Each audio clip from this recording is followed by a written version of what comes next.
Hi and welcome to this video lecture. இன்னைக்கு நம்ம என்ன பார்க்க போறோம்னா டூல்ஸ் ஆஃப் டெக்னிக்கல் அனாலிசிஸ் பற்றி தான் பார்க்க போகிறோம். டெக்னிக்கல் அனாலிசிஸில் என்னென்ன டூல்ஸ் இருக்குது அப்படின்னு.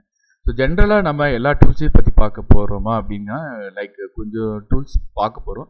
இது போக நிறைய டூல்ஸ் இருக்குது. ஆக்சுவலாக மார்க்கெட்டை பொறுத்த வரைக்கும் உங்களுக்கு வந்து ஏகப்பட்ட டூல்ஸ் அண்ட் டெக்னிக்ஸ் இருக்குது. நம்ம சில டூல்ஸ் அண்ட் டெக்னிக்ஸ் தான் பேசிக்காக நம்ம அந்த security analysis and portfolio management சப்ஜெக்டில் நமக்கு கொடுத்துருக்க டெக்னிக் தான் பார்க்க போகிறோம். பட் இது போக ஷேர் மார்க்கெட்டில் இந்த புரோக்கர்ஸ் அண்ட் எக்ஸ்பர்ட்ஸ் என்ன பண்ணுவாங்கன்னா இன்வெஸ்ட்மெண்ட் அட்வைசர்ஸ் இவங்கெல்லாம் நிறைய advanced tools and techniques use பண்ணுவாங்க. ஓகே, ஸோ நம்ம இப்போ பார்க்க போகிற அந்த பேசிக் டூலில் ஒன் ஆஃப் த டூல் என்னென்னா டெய்லி ஃப்ளக்சுவேஷன் ஆர் வொலட்டாலிட்டி. ஸோ ஒவ்வொரு நாளும் என்ன ஆகுன்னா இந்த ஷேர் மார்க்கெட்டை பொறுத்த வரைக்கும் மார்னிங் 9:30 நம்ம ஏற்கனவே பார்த்துருப்போம். அண்டு ஈவினிங் 3:30 வரைக்கும் ஓப்பன் ஆகிருக்கும். ப்ரீ மார்க்கெட் 9:15 ஸ்டார்ட் ஆகும். தென் போஸ்ட் மார்க்கெட் அதே மாதிரி ஒரு 15 minutes ஆக்சுவலாக இருக்கும். ஆக்சுவலாக இது 3:15 எம்ஐஎஸ் ட்ரேடிங்லாம் க்ளோஸ் ஆகிரும்.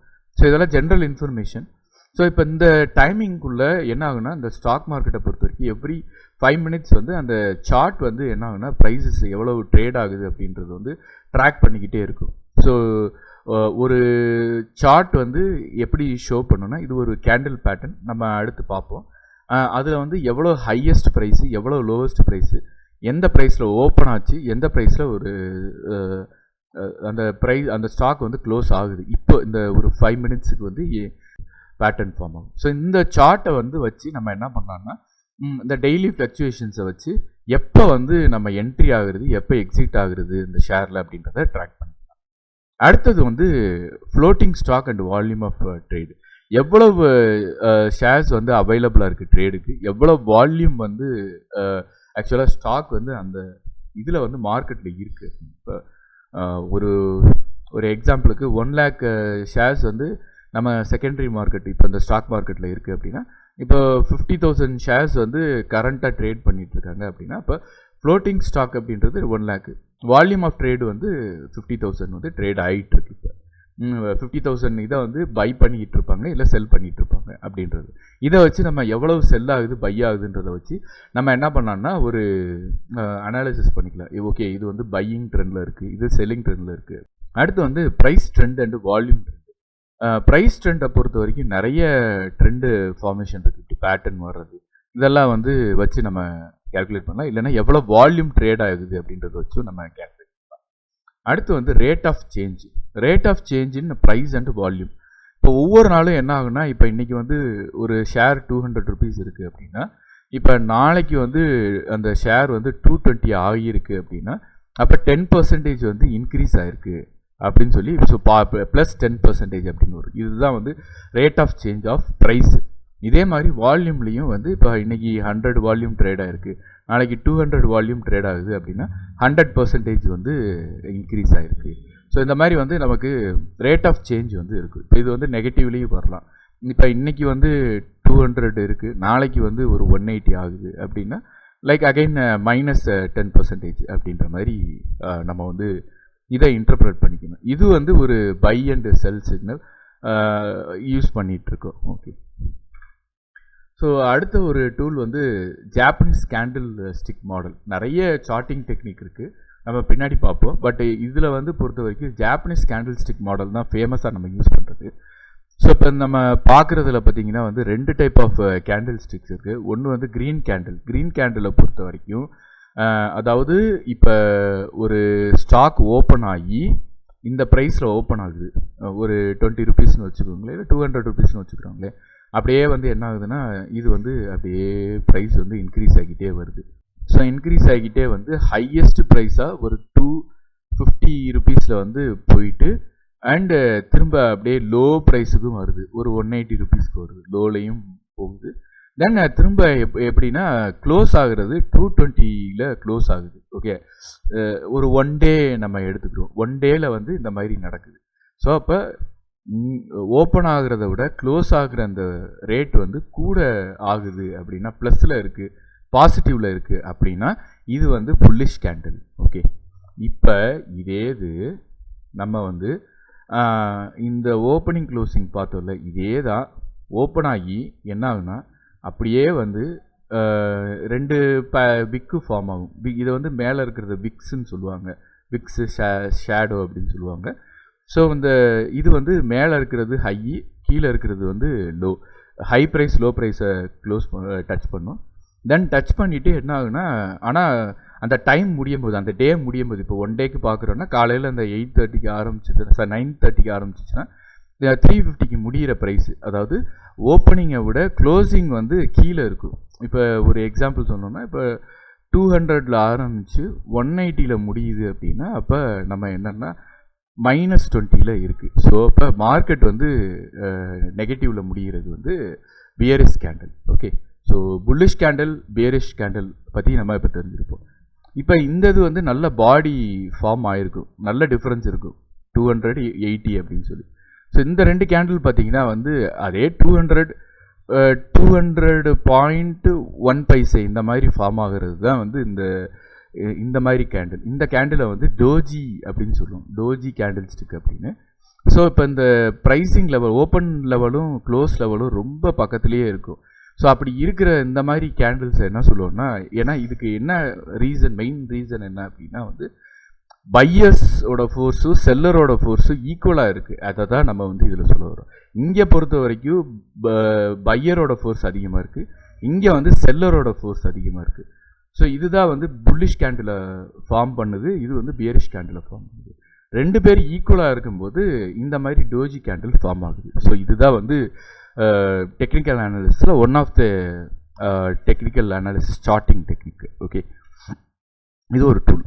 அப்புறம் நம்ம அந்த டோ தியரி பற்றி பார்க்க போகிறோம். டோ தியரியில் 3 டைப் ஆஃப் பேட்டர்ன் ஃபார்ம் ஆகும். இப்போ இந்த மாதிரி நல்ல ஸ்டீப்பாக இருக்கிறது, கொஞ்சம் ஓரளவுக்கு வேவ்ஸ் மாதிரி ஃபார்ம் ஆகுது, சின்ன மைன்யூட்டாக சேஞ்சஸ் நடக்கிறது. 3 இதாக பிரிச்சிருக்காங்க, வேவ்ஸு, ரிப்பிள்ஸு, டைடு அப்படின்னு சொல்லி. ஸோ அதை பற்றி நம்ம இன்னும் டீட்டெயிலாக பார்ப்போம். அடுத்த டூல் வந்து நம்ம டோவ் தியரி அப்படின்னு சொல்லுவாங்க. இதே மாதிரி இது ஒரு எக்ஸ்பர்ட் வந்து எலியட் அப்படின்ற எக்ஸ்பர்ட் வந்து தியரி சொல்லியிருக்காரு. என்னென்னா, ஒரு சார்ட் வந்து ஃபஸ்ட்டு தடவை up trend, then down trend, up trend, down trend, then up trend, அதுக்கப்புறம் அப்படியே 2 கரெக்ஷன் அண்டு டவுன் ட்ரெண்டில் போகும். மொத்தமாக 8 வேவ்ஸ் வந்து ஃபார்ம் ஆகும். அந்த 8 வேவ்ஸில் வந்து ரிதம் வந்து 5 வேவ்ஸ் வந்து லைக் இம்பல்சிவ் வேவும், இன்னொன்று வந்து கரெக்ஷன் வேவ் அப்படின்னு சொல்லுவாங்க. ஸோ இதை வந்து யாருன்னா இவர் ப்ரப்போஸ் பண்ணார், எலியட் அப்படின்றவங்க. ஸோ அது மாதிரி கேப் தியரி அப்படின்னு சொல்லுவாங்க. இப்போ இந்த மாதிரி ப்ரைஸ் வந்து ஃபார்ம் ஆகும்போது, இந்த கேண்டில் பேட்டர்ன் ஃபார்ம் ஆகும்போது என்ன ஆகுதுன்னா, இந்த மாதிரி ஒரு கேப்ஸ் வந்து ஃபார்ம் ஆகும். ஸோ அந்த கேப்ஸை வந்து என்ன சொல்லுவாங்கன்னா, க்ளோசிங் ப்ரைஸுக்கும் ஓப்பனிங் ப்ரைஸுக்கும் அடுத்த டே வந்து ப்ரைஸ் ஓப்பன் ஆகும்போதோ இல்லை ரன் பண்ணிகிட்டு இருக்கும்போதே அது வந்து என்ன ஆயிருன்னா அப்படியே டக்குன்னு ஒரு கேப் விழுந்துடும். இப்போ இங்கே 20 க்ளோஸ் ஆகிருக்கு, 200 க்ளோஸ் ஆகிருக்கு அப்படின்னா டக்குன்னு ஸ்டார்ட் பண்ணுற ப்ரைஸே 250ல் ஸ்டார்ட் ஆகும். ஸோ அப்போல்லாம் வந்து இதை கேப் அப்படின்னு சொல்லுவோம். ஸோ இந்த மாதிரி சின்ன கேப்ஸ் இருக்கிறது வந்து காமன் கேப்ஸ் அப்படின்னு சொல்லுவோம். கொஞ்சம் இந்த ட்ரெண்டை விட்டு, இப்போ இது ஒரு ட்ரெண்டு ஃபார்ம் ஆகிட்டு இருக்கு, இந்த ட்ரெண்டை விட்டு அப்படியே மேலே போகிறது வந்து பிரேக் அவுட் கேப் அப்படின்னு சொல்லுவோம். தென் வந்து இந்த ட்ரெண்ட் இல்லாமல் இது போக என்னென்னா லைக் அப்படியே நிறைய என்ன சொல்கிறது வைடு கேப்பாக ஃபார்ம் ஆகுறது. அந்த மார்க்கெட் ரன் பண்ணிகிட்டு இருக்கும்போதே, ரன் ஆகிட்டு இருக்கும்போதே அப்படியே என்னன்னா டக்குன்னு வைடு கேப்பாக ஃபார்ம் ஆகுறது ரன்னவே கேப். ஸோ ஒரு டைமுக்கு மேலே அப் ட்ரெண்டு போய் முடிஞ்சதுக்கப்புறம் டவுன் ட்ரெண்டு ஃபார்ம் ஆகும்போது ஒரு கேப் டக்குன்னு ஃபார்ம் ஆகுது ஹை டிஃபரன்ஸில் அப்படின்னா அது வந்து எக்ஸாஷன் கேப். இந்த கேப்பில் தான் என்ன ஆகுனா, இப்போ அப் ட்ரெண்டு ஃபார்ம் ஆகிட்டே இருந்தது, டக்குன்னு இந்த இடத்துல வந்து செல்லர்ஸ் வந்து என்ன பண்ண ஆரம்பித்தாங்கன்னா, பையர்ஸ் வந்து செல் பண்ண ஆரம்பிச்சாங்க, நிறைய செல்லர்ஸ் வர ஆரம்பிச்சாங்க. ஸோ டவுன் ட்ரெண்ட் ஆகும். ஸோ இங்கே ஃபார்ம் ஆகிற கேப் வந்து எக்ஸாஷன் கேப்பு. இதை வச்சு நம்ம என்ன பண்ணலாம்னா, இந்த கேப்ஸ் ஃபார்ம் ஆகிறத வச்சு நம்ம வந்து இப்போ செல்லா பையா அப்படின்ற டெசிஷனை நம்ம எடுக்கலாம். அதுக்கடுத்து அட்வான்ஸ் டிக்ளைன் லைன் அப்படின்னு சொல்லுவாங்க. ஸோ இங்கே நம்ம அந்த டயக்ராம் பார்த்தோம்னாலே தெரியும்.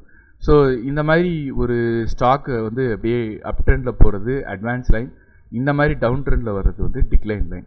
ஸோ இதிலே வந்து இந்த கேண்டில் ஸ்டிக்கு பார்த்தீங்கன்னா தெரியும், அந்த அட்வான்ஸ் லைனில் வந்து நிறைய க்ரீன் கேண்டில்ஸ் ஃபார்ம் ஆகிருக்கும், அதே மாதிரி டவுன் ட்ரெண்டில் நிறைய ரெட் கேண்டில்ஸ் வந்து ஃபார்ம் ஆகிருக்கும். ஸோ இதை வச்சு நம்ம என்ன பண்ணுவோம்னா ரிலேட்டிவ் ஸ்ட்ரென்த்தை வந்து நம்ம இது பண்ணுவோம். எவ்வளோ ப்ரொப்போர்ஷன், எத்தனை கேண்டில்ஸு.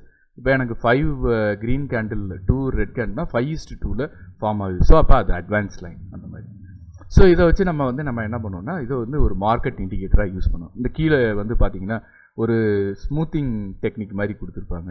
இந்த ட்ரெண்டையே அப்படியே கொஞ்சம் ஸ்மூத் பண்ணி இதை தான் வந்து அட்வான்ஸ் டிக்ளைன் லைன் அப்படின்னு சொல்லுவோம். இதை வச்சு எப்போ அப் ஆகுது அப்போ இது வந்து இந்த இடத்துல டவுன் ட்ரெண்ட் ஆரம்பிக்கும் அப்படின்னு ஒரு சிக்னல் மாதிரி. ஓகே, இது ஒரு டூல்ஸ் ஃபார் அனாலிசிஸ். இப்போ நம்ம ஓவர் வியூ தான் பார்த்துட்டு இருக்கோம், கவலையப்படாதீங்க. நம்ம இன்னும் வந்து டீட்டெயிலாக என்ன பண்ணுவோம்னா இன்னும் இந்த அடுத்தடுத்த வீடியோவில் ஒவ்வொன்றையும் ரொம்ப டீட்டெயிலாக எக்ஸ்பிளைன் பண்ணுறேன். அடுத்து வந்து ரிலேட்டிவ் ஸ்ட்ரென்த் இண்டெக்ஸ்.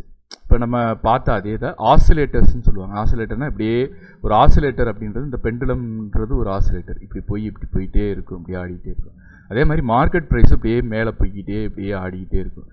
இது வந்து யூஸ்வலாக அந்த ஒரு பர்டிகுலர் ஷேரோட அந்த ஸ்ட்ரென்த்தை வந்து ஐடென்டிஃபை பண்ணுறது தான். இப்போ எத்தனை கேண்டில்ஸ் இருக்குது அப்படின்னு வச்சு இது அட்வான்ஸாக டிக்ளைன் லைனில் இருக்கா அப்படின்னு சொல்லி ஆர்எஸ்ஐன்னு ஒரு இண்டெக்ஸை வந்து நம்ம க்ரியேட் பண்ணுவோம். இப்போ நான் சொன்னேன் 5/2 அப்படின்னா இப்போ இதுக்கு வந்து ஒரு நம்பர் வரும். அந்த 1.something 2.something அப்படின்னு வரும். அந்த 2.something அப்படின்றது தான் இந்த ரிலேட்டிவ் ஸ்ட்ரென்த் இண்டெக்ஸ் அப்படின்னு. ஸோ அதுக்கான ஃபார்முலா வந்து ரிலேட்டிவ் ஸ்ட்ரென்த் எப்படி கண்டுபிடிக்கலாம்னா ஆவரேஜ் கெயின், ஒரு நாளைக்கு எவ்வளவு ஆவரேஜ் கெயின் இருக்குது, எவ்வளவு லாஸ் இருக்குது அப்படின்ற அந்த அமௌண்ட்டை வச்சு ரிலேட்டிவ் ஸ்ட்ரென்த்து கால்குலேட் பண்ணிவிட்டு தென் இந்த ஃபார்முலாவில் இது பண்ணோன்னா ரிலேட்டிவ் ஸ்ட்ரென்த் இண்டெக்ஸ் கிடச்சிடும். Okay, so relative strength index வந்து எதுக்கு யூஸ் பண்ணுறோன்னா இது ஒரு இன்னொரு டூல் வந்து ஆர்எஸ்சி. அது வந்து கம்பேரிட்டிவ் அப்படின்னு 2 ஸ்டாக்ஸை வந்து கம்பேர் பண்ணுறதுக்கு யூஸ் பண்ணுறது relative strength comparatives. Okay, so இதெல்லாம் தான் வந்து நம்ம டூல்ஸ் டெக்னிக்கல் அனாலிசிஸ்க்கு யூஸ் பண்ணுறது. நம்ம இப்போ அடுத்தடுத்த வீடியோவில் வந்து ரொம்ப டீட்டெயில்டாக என்னென்ன டூல்ஸ் இருக்குது, என்னென்ன டெக்னிக்ஸ் இருக்குது, இதை எப்படி அப்ளை பண்ணலாம், எப்படி அந்த டெக்னிக்கல் அனாலிசிஸ்க்கு அப்ளிகபிள் ஆகும் அப்படின்றத தியரட்டிக்கலாக பார்ப்போம். ஓகே, ஸோ அடுத்த வீடியோ லெக்சர் வந்து நம்ம theories used in technical analysis Dow theory பற்றி பார்க்க போகிறோம். டவ் தியரி ஆர் நான் வந்து டவ் தியரின்னு சொல்லிட்டு டவ் தியரி பார்ப்போம். Thank you and bye.